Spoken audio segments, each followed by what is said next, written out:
Hey everyone, Ben Brubaker here. You'll notice I'm in the city commission room with the city logo on the wall behind me.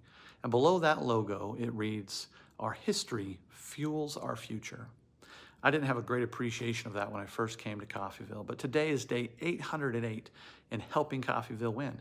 You see, I moved to Kansas about 3 years ago to work for Montgomery County. Not long after that, I applied to work here in Coffeyville. And I'll tell you, not a lot of people told me I should come here. But I did my own research and I saw something different. I saw a community that can win. Over the last 2 years, I've seen how many people work hard every day to make Coffeyville better. We have challenges and a long way to go, but I believe in what this community can become. So on my 808th day of helping Coffeyville win, let's keep asking the question, can a data center help Coffeyville win?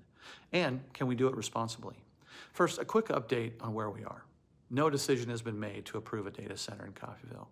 No NDAs have been signed, no zoning changes or property sales have been approved by city commissioners for a data center. We're continuing to study the proposals, gather information, and answer questions.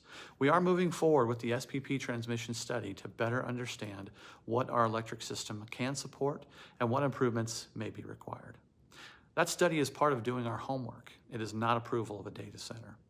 So, what are we learning? The Cherokee Nation recently released an extensive report examining data centers. Their conclusion wasn't simply that they are good or bad. Instead, they called for reasonable stewardship, protecting resources, monitoring development, and involving the community. Environmental advocate Erin Brockovich has also been very critical of how some data centers are being developed.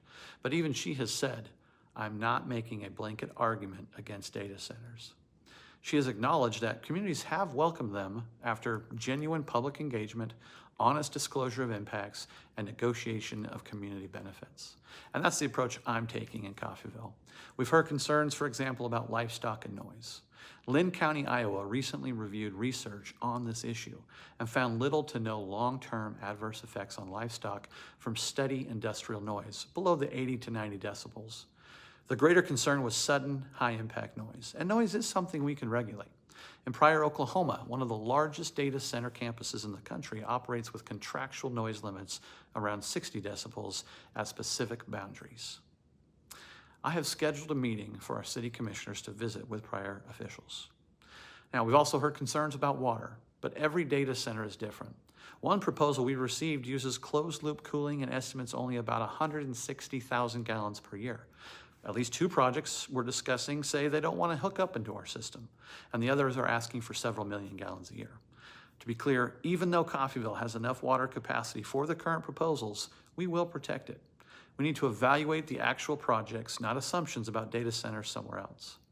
How much water will it use? How much noise will it make? What protections do we need? And can we hold the company accountable? That's where the Cherokee Nation and Erin Brockovich actually have something in common. Understand the impacts, protect your resources, engage your community, hold developers accountable. That's what Coffeyville's trying to do. We're trying to do it the right way.